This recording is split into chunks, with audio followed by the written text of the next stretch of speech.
What's up, everybody?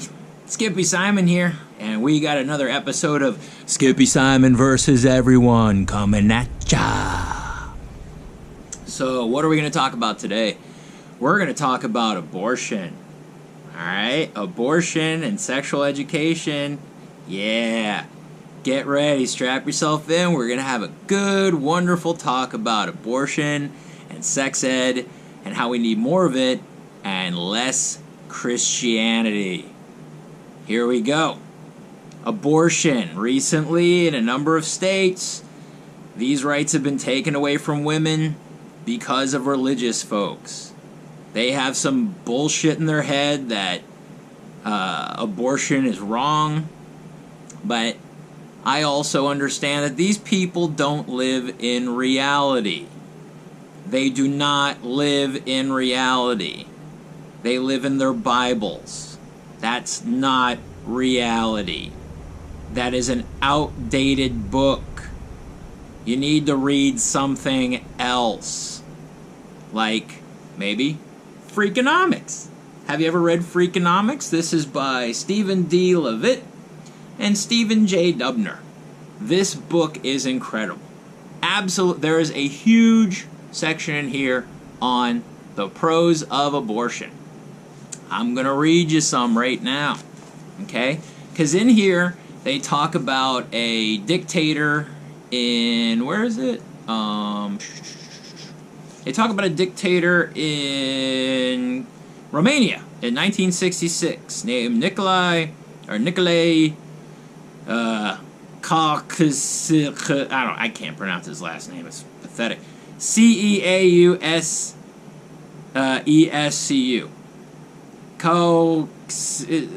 Let's just call him Nicolas Cage.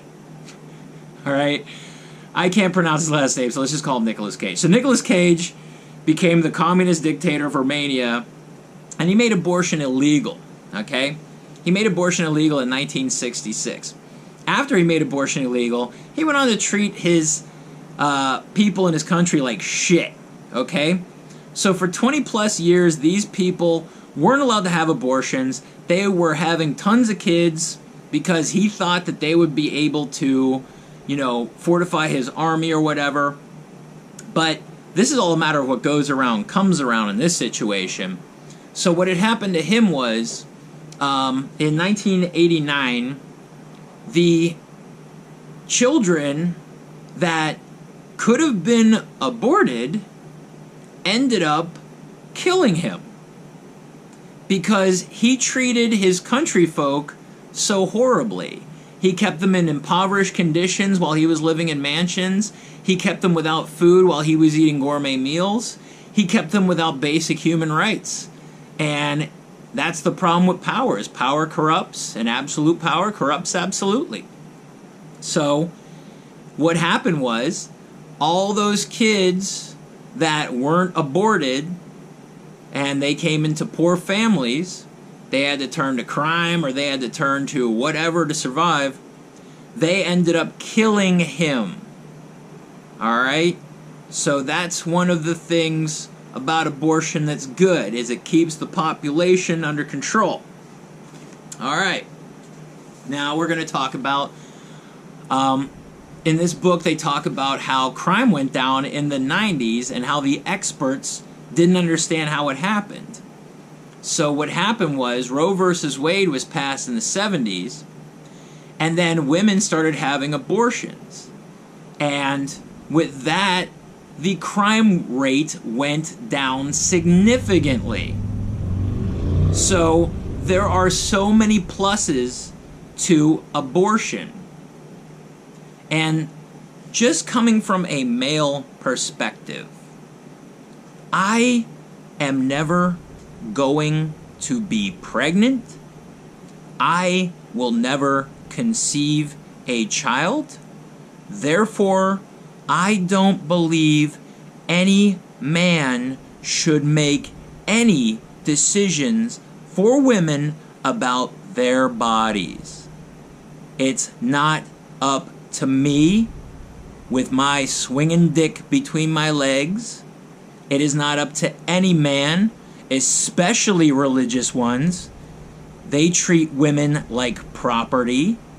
So, guys, this is a women's issue.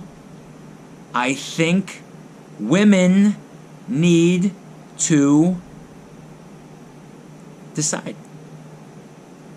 So with that being said, I'm going to give you a snippet out of FREAKONOMICS that deals with abortion in America and around the world. The Supreme Court gave a voice to what mothers in Romania and Scandinavia and elsewhere had long known. When a woman does not want to have a child, she usually has a good reason. She may be unmarried or in a bad marriage. She may consider herself too poor to raise a child. She may think her life is too unstable or too unhappy, or she may think her drinking or drug use will damage the baby's health. She may believe that she is too young or hasn't received enough education. She may want a child badly, but in a few years, not now. For any of 100 reasons, she may feel that she cannot provide a home environment that is conducive to raising a healthy and productive child. That is called common sense. That makes way too much sense. And this is why religious people have conflict, because their book does not teach common sense. Their book teaches the opposite of common sense, which is nonsense. So do me a favor, read this book, FREAKONOMICS. It's amazing. And then also realize that religion has, or politics, has nothing to do with a woman's reproductive rights. Those are the rights of women. Not me, not any guy. Women, it's up to you to make the right decision. The only reason that you're having abortions is because you're getting pregnant. Why are you getting pregnant? Because you're either too much of a whore that hates using condoms, or you're just not using any sort of birth control. Keep your legs closed. Use abstinence. I don't have sex. It's easier that way. I don't want kids, so I don't bother. You know? Understand what priorities mean. If you want to have a kid, if you can afford a kid, and you want to bring one into this world, that's on you. But for me, this world is way too overpopulated for me to litter it with my offspring. With that being said, I want to reflect and say, I'm Skippy Simon. Thank you. Like, share, subscribe, dislike. Support my Patreon when I get it up and running. Check out my channel. I'm just trying to teach people common sense. And also, with that, remember, if you're not part of the solution, then you're part of the problem. And just like I always say, human overpopulation is the hugest issue our world faces that our species is in denial of. Please have your children spayed or neutered. Thank you. Keep watching. Have a great day.